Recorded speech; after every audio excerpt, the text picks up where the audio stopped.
UP के हाथरस कांड में सीबीआई की जांच और तेज हो गई है। 2 दिनों तक पीड़िता के परिवार वालों से पूछताछ के बाद कल सीबीआई आरोपियों के घर पहुंची। 3 घंटे तक आरोपियों के परिवार वालों से पूछताछ हुई और उनके बयान दर्ज किए। 3 घंटे तक सीबीआई की टीम बुलगढ़ी गांव में ही डेरा डाले रही। सीबीआई ने पीड़ित परिवार और आरोपी पक्ष के बयान दर्ज कर लिए हैं। अब बारी है आरोपियों से पूछताछ की।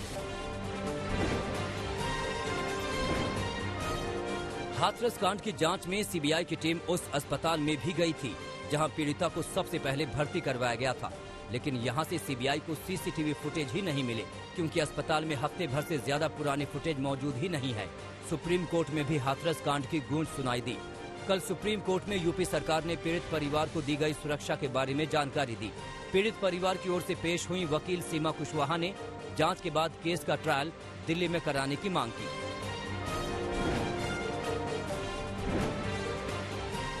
दिल्ली में प्रदूषण की वजह से हवा में जहर भरना शुरू हो गया है। एक्सपर्ट कह रहे हैं कि धुंध और प्रदूषण के साथ मिलकर कोरोना वायरस और भी खतरनाक होने वाला है।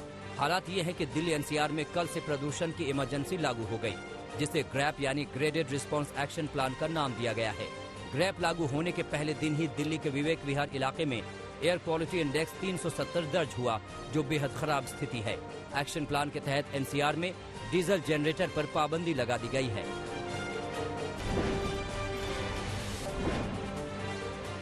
दिल्ली में बढ़ते प्रदूषण स्तर के लिए पंजाब और हरियाणा में जलने वाली पराली को लेकर सियासत शुरू हो गई है। केंद्रीय मंत्री प्रकाश जावड़ेकर ने कहा कि दिल्ली में प्रदूषण के उच्च स्तर में पराली का योगदान चंद फीसदी का है। तो पलटवार में दिल्ली के सीएम अरविंद केजरीवाल ने पूछा है कि अगर पराली से सिर्फ 4% प्रदूषण बढ़ा है तो पिछले एक पखवाड़े में प्रदूषण का स्तर अचानक कैसे बढ़ गया, जबकि प्रदूषण के स्थानीय वजहों में तो कोई बड़ा बदलाव आया नहीं।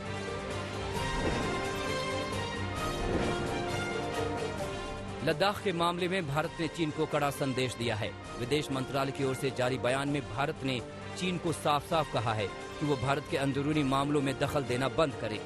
चीन ने कहा था कि वो केंद्र शासित लद्दाख को मान्यता नहीं देता है और इसी बयान पर भारत ने चीन को आईना दिखाया है।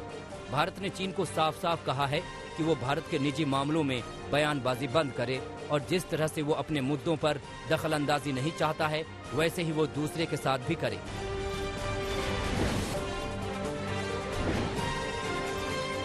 भारत ने बातचीत के ऑफर को लेकर पाकिस्तान के झूठ का खंडन किया है। भारत के विदेश मंत्रालय ने कहा कि पाकिस्तान को बातचीत का कोई ऑफर नहीं दिया गया है। पाकिस्तान के एनएसए मोइन यूसुफ ने ये झूठ बोला था। भारत के विदेश मंत्रालय ने कहा है कि पाकिस्तान भ्रम फैला रहा है ताकि अंदरूनी नाकामी से ध्यान भटका सके। पाकिस्तानी एनएसए का बयान तथ्यहीन है। भारत ने साफ कहा कि पाकिस्तान जब तक आतंकवाद को समर्थन देगा, उसके साथ बातचीत का माहौल नहीं बनेगा।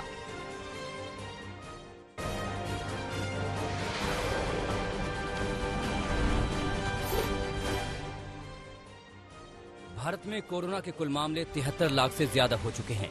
पिछले 24 घंटे में कोरोना के 63,509 नए मामले सामने आए, जबकि देश में कोरोना से 1,11,000 मौत हो चुकी है।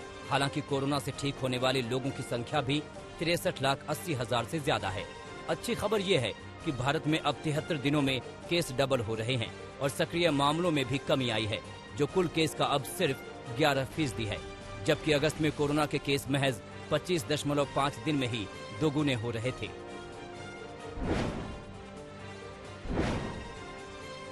महाराष्ट्र में 24 घंटे में कोरोना के 10,226 नए मामले सामने आए हैं, जबकि 337 मरीजों की कोविड से मौत हो गई।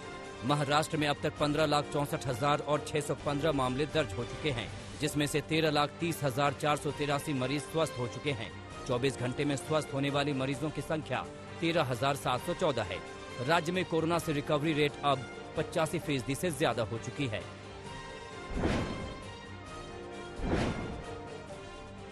दिल्ली में कोरोना के मामलों में बड़ी बढ़ोतरी दर्ज की गई है।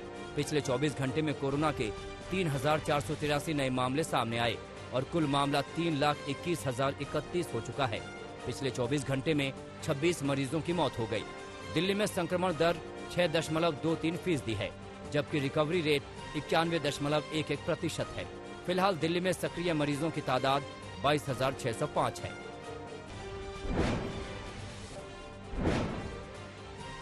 कोलकाता में कोरोना काल में भी दुर्गा पूजा की रौनक हल्की हल्की दिखने लगी है। साउथ कोलकाता के एक पूजा पंडाल में मुख्यमंत्री ममता बनर्जी पहुंची और वहां अपनी बेहतरीन चित्रकारी का नमूना पेश किया।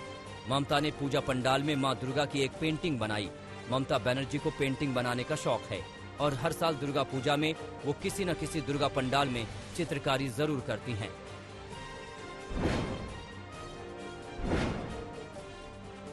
दिल्ली के जेएनयू कैंपस से छात्र नजीब को लापता हुए 4 साल हो गए। इसी के खिलाफ जेएनयू में आइसा के छात्रों ने प्रदर्शन किया। हालांकि कोविड गाइडलाइन के मुताबिक 31 अक्टूबर तक किसी भी प्रदर्शन पर रोक है, लेकिन इसका असर इन छात्रों पर कुछ नहीं हो रहा था। छात्र लगातार नारेबाजी करते रहे और गेट के अंदर बैरिकेड को गिरा दिया। जेएनयू छात्रों और सुरक्षा गार्डों के बीच धक्का मुक्की भी हुई, लेकिन छात्रों को बाहर नहीं आने दिया गया।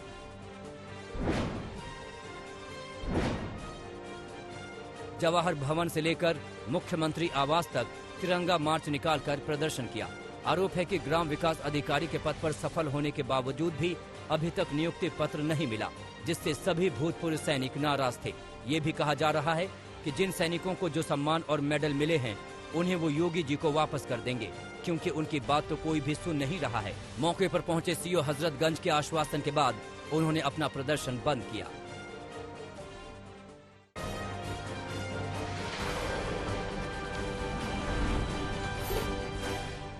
कश्मीरी नेताओं की रिहाई के बाद एक बार फिर धारा 370 का मामला तूल पकड़ने लगा है। 6 पार्टी के नेताओं ने फारूक अब्दुल्ला के घर पर बैठक की और 370 की वापसी के इरादे के साथ अलायंस बनाने का ऐलान किया। बैठक के बाद फारूक अब्दुल्ला ने दावा किया कि अलायंस का मकसद संवैधानिक तरीके से फिर से जम्मू कश्मीर में धारा 370 की बहाली होगी।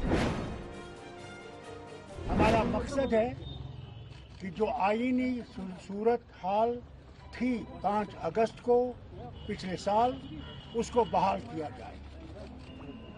हमारी जद्दोजहद जो है वो इसी पे मबनी है कि रियासत जम्मू कश्मीर और लद्दाख को वापस जो है सारे हकूक दिए जाएं जो हमारे से छीने गए। फारूक अब्दुल्ला के घर हुई बैठक में महबूबा मुफ्ती समेत 6 पार्टियों के नेता मौजूद रहे, लेकिन दिलचस्प ये कि बैठक में कांग्रेस को लेकर सस्पेंस बना रहा। खबर है कि कांग्रेस के प्रदेश अध्यक्ष गुलाम अहमद मीर बीमार हैं और उन्होंने मीटिंग से पहले फोन करके फारूक अब्दुल्ला को जानकारी दे दी थी कि वो अस्पताल जा रहे हैं। बिहार में महागठबंधन ने बची खुची सीटों पर भी अपने उम्मीदवारों के नाम का ऐलान कर दिया। कांग्रेस ने उम्मीदवारों की दूसरी सूची जारी की, जिसमें शत्रुघ्न सिन्हा के बेटे लव सिन्हा और शरद यादव की बेटी सुभाषिनी का भी नाम है। लव सिन्हा बांकीपुर से चुनाव लड़ेंगे और आज पर्चा दाखिल करेंगे। वहीं सुभाषिनी यादव बिहारीगंज सीट से चुनाव लड़ेंगी। एलजेपी के अध्यक्ष चिराग पासवान ने एक बार फिर नीतीश कुमार पर निशाना साधा। आज तक के साथ खास बातचीत में चिराग ने नीतीश को अहंकारी बताया और पूछा कि नीतीश कुमार चुनाव क्यों नहीं लड़ रहे। चिराग ने दावा किया कि इस बार बिहार में मुख्यमंत्री बिहार का होगा, क्योंकि इस बार वो सीएम नहीं बनना चाहते। मैं अहंकार शब्द जिस तरीके से उनकी बॉडी लैंग्वेज को मैं लेकर कह रहा हूँ, मैं कोई व्यक्तिगत तौर पर मैं उनके ऊपर कोई मैं आरोप प्रत्यारोप नहीं लगा रहा, पर जिस तरीके से उस दिन घाट पर जिस तरीके से वो थे, एक बार आकर मिलना तो खैर बहुत दूर की बात है, जाते वक्त भी हम लोग को पता ही नहीं चला कि वो घाट से वो कब उठ कर गए। देखिए, बिल्कुल कहीं ना कहीं सीधा जनता से तो इनका संवाद है नहीं, और आज भी ये मुख्यमंत्री बने हुए हैं। आप मुझे बता दीजिए 2010 से लेकर आज तक सिर्फ इनकी कुर्सी कैसे बची रहे, उसके अलावा इन्होंने प्रयास क्या किया। नीतीश पर हमले को लेकर जेडीयू ने चिराग पर पलटवार किया। बिहार जेडीयू के कार्यकारी अध्यक्ष अशोक चौधरी ने पूछा कि एलजेपी के अध्यक्ष बताएं कि आखिर पिछले 4 महीने में ऐसा क्या हो गया कि चिराग नीतीश कुमार को चुनौती दे रहे हैं। और जो व्यक्ति दिल्ली के चुनाव में खुद नीतीश कुमार की बड़ाई किया हो और उन्होंने कहा हो 7 निश्चय और जल जीवन, जो हर जल नल है हमारी योजना बिहार में, वो बहुत सफल योजना है, तो 4 महीने में ऐसा क्या हो गया, इसका जवाब तो चिराग पासवान खुद देंगे ना। चिराग पासवान के चचेरे भाई कृष्ण राज ने रोसड़ा विधानसभा से पर्चा भरा। रोसड़ा विधानसभा में बीजेपी और एलजेपी उम्मीदवार आमने सामने हैं। कृष्ण राज के नामांकन के दौरान बिहार एलजेपी के अध्यक्ष प्रिंस राज भी मौजूद थे। उधर रोसड़ा से बीजेपी के उम्मीदवार वीरेंद्र पासवान ने भी पर्चा दाखिल किया। हाजीपुर में पर्चा भरने के दौरान उम्मीदवार के समर्थकों पर पुलिस को लाठीचार्ज करना पड़ा। हुजूम बनाकर पहुंचे समर्थकों को पुलिस ने खदेड़ कर भगाया। एक उम्मीदवार मौके पर मौजूद एसडीएम से भिड़ गए। ड्यूटी पर तैनात अधिकारी ने उम्मीदवार को भगाया, तब जाकर समर्थक काबू में आए।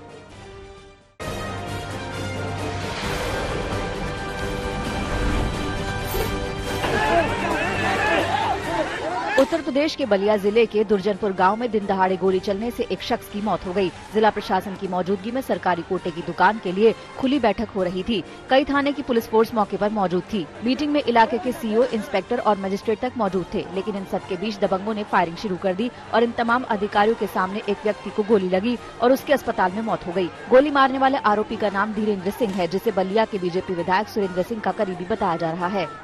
पुलिस ने अपनी टीमें गठित कर दी हैं और हर जगह दबिश दी जा रही है।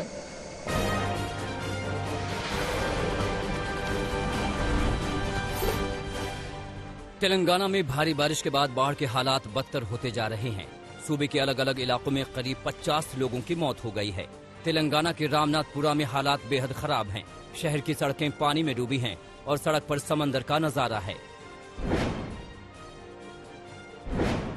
हैदराबाद के कई जलमग्न इलाकों में लोग अब भी फंसे हुए हैं।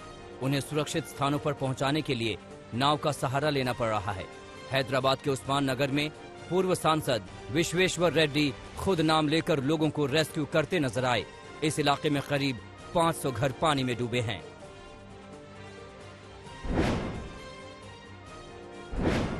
केंद्रीय गृह राज्य मंत्री जी किशन रेड्डी ने हैदराबाद में बाढ़ प्रभावित इलाकों का दौरा किया और पीड़ित का हाल जाना।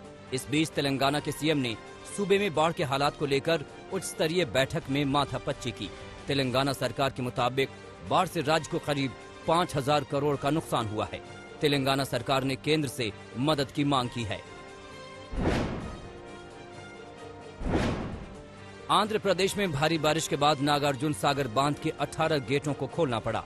गेट खोलने के बाद बाढ़ का पानी आसपास के इलाकों में घुस गया, जिससे बाढ़ का खतरा मंडरा रहा है। नागार्जुन सागर डैम के गेटों को करीब 10 फीट तक खोला गया है।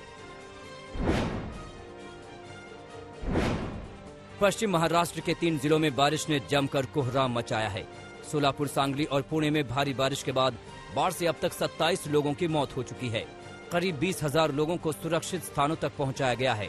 पिछले 2 दिनों से पश्चिमी महाराष्ट्र में मूसलाधार बारिश हो रही है।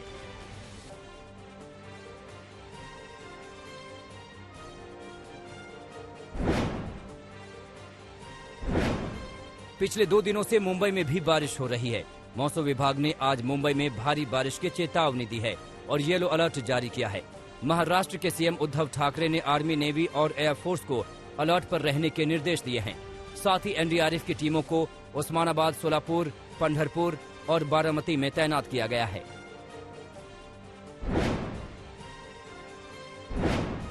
महाराष्ट्र के बारामती के सोन गांव में बाढ़ के पानी में फंसे 20 लोगों को एनडीआरएफ की टीम ने रेस्क्यू किया। भारी बारिश के बाद बारामती की 2 नदियां उफान पर हैं। दोनों नदियों का संगम सोन गांव में है, जिसके कारण यहां जलस्तर ज्यादा बढ़ता है। बाढ़ आई तो लोग फंस गए, जिन्हें निकालने के लिए एनडीआरएफ को मोर्चा संभालना पड़ा।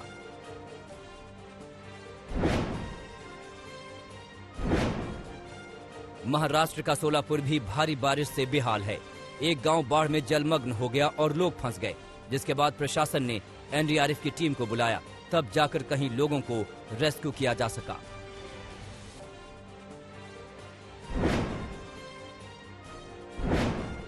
भारी बारिश के बाद बाढ़ ने महाराष्ट्र के सांगली में भी लोगों को बेहाल कर दिया है। करीब 10 परिवार पानी में फंस गए, जिन्हें दमकल विभाग ने रेस्क्यू किया। लोगों को सकुशल सुरक्षित स्थानों तक पहुंचाया गया।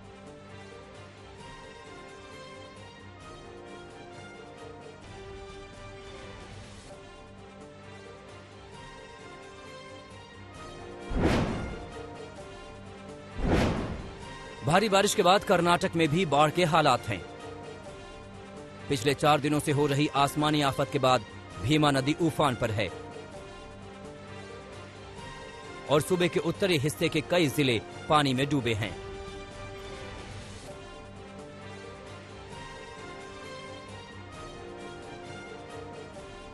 कलबुर्गी, यादगीर और रायचूर में एनडीआरएफ की टीमों को तैनात किया गया है।